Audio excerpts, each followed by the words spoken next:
Assalamualaikum warahmatullahi wabarakatuh. Pada kesempatan kali ini saya akan melakukan refleksi terhadap pemikiran Ki Hajar Dewantara dalam pemikirannya tentang pendidikan. Ki Hajar Dewantara memberikan pemikirannya tentang dasar-dasar pendidikan tentunya. Menurut Ki Hajar Dewantara, pendidikan bertujuan untuk menuntun segala kodrat yang ada pada anak-anak agar mereka dapat mencapai keselamatan dan kebahagiaan dan cita-citanya yang setinggi-tingginya, agar mereka dapat mencapai semua itu. Pendidik itu bisa menjadi penuntun atau menuntun tumbuh atau hidupnya kekuatan yang ada pada diri anak, kekuatan pada kodrat yang ada pada anak-anak agar dapat memperbaiki lakunya, kemudian hidup dan menumbuhkan kekuatan kodrat anak tersebut. Peran pendidik diibaratkan sebagai petani atau tukang kebun yang tugasnya adalah merawat sesuai dengan kebutuhan dari tanaman-tanamannya agar tumbuh dan berbuah dengan baik. Nah, tentu saja beda jenis tanaman, berbeda pula cara perawatan atau perlakuannya.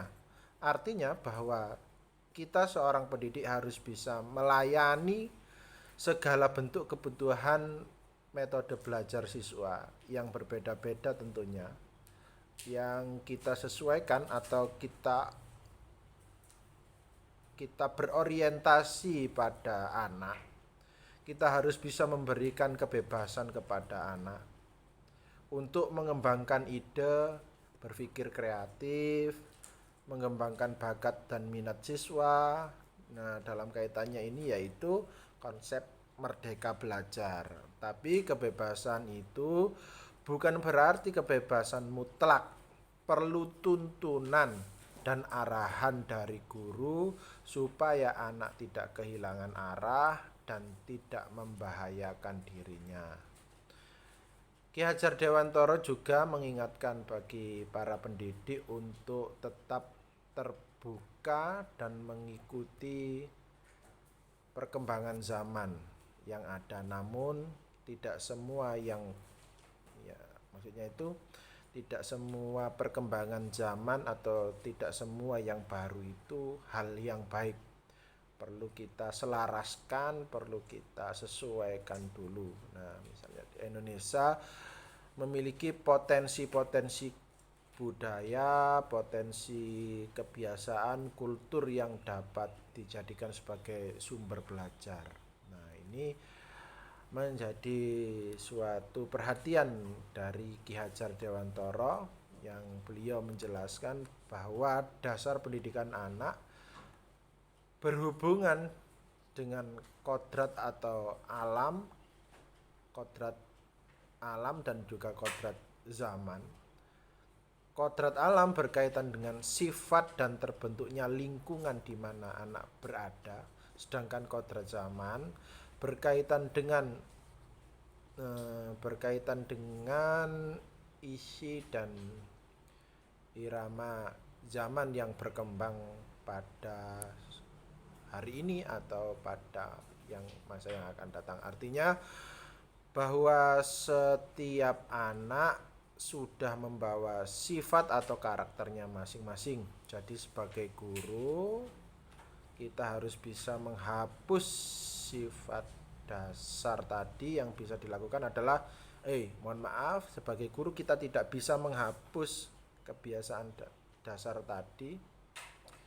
Yang harus kita lakukan adalah menunjukkan atau membimbing agar muncul sifat-sifat baiknya sehingga menutupi atau menghilangkan sifat-sifat buruk. Nah, kodrat zaman diartikan bahwa kita sebagai guru harus membekali keterampilan kepada siswa sesuai dengan zamannya.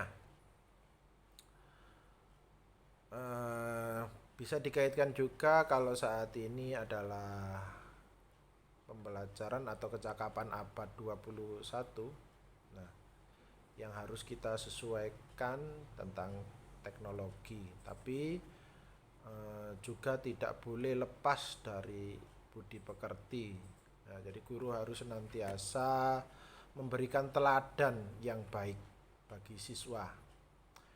Nah, kata Pak Menteri itu juga, Pak Menteri Nadiem Makarim itu juga pernah mengatakan bahwa tugas terberat guru itu bukan hanya mendidik, tapi tugas berat guru adalah memberikan keteladanan, di mana keteladanan ini menjadi role model, menjadi contoh. Bahkan di generasi Z ini kebanyakan anak-anak itu cenderung meniru.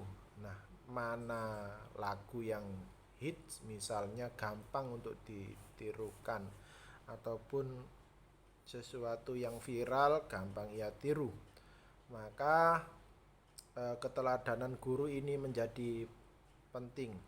Misalnya di pembelajaran PAI, misalnya mengajarkan tidak dianjurkan makan dengan berdiri, tidak dianjurkan makan dengan tangan kiri, maka guru harus berhati-hati di sisi itu, karena apabila guru ternyata melakukan hal tersebut, makan dengan berdiri, apalagi berjalan, kemudian makan minum menggunakan tangan kiri, nah ini menjadi teladan yang buruk. Nah, justru anak-anak itu yang dilihat bukan materi pelajaran yang tekstual yang ada di buku, tetapi yang dilihat adalah model guru. Maka dari itu keteladanan adalah tugas terberat dari guru.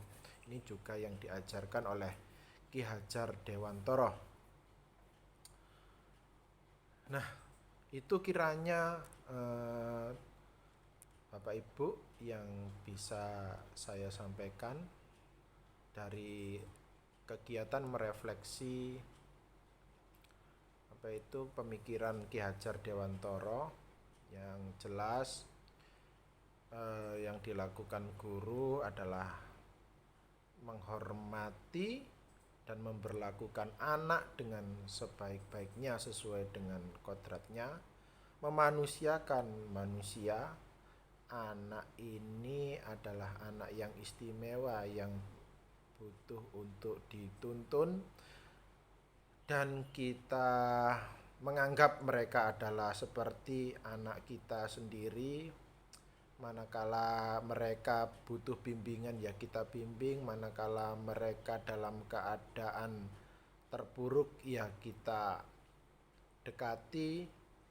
Dan manakala mereka sedih apabila dibentak, maka kita seharusnya juga tidak membentak mereka. Apalagi mengingat kita samakan mereka seperti anak-anak kita, akan sedih apabila menerima tugas-tugas berat ataupun bentakan dari gurunya. Maka sebaiknya dalam rangka memanusiakan manusia ini juga penting, Bapak Ibu.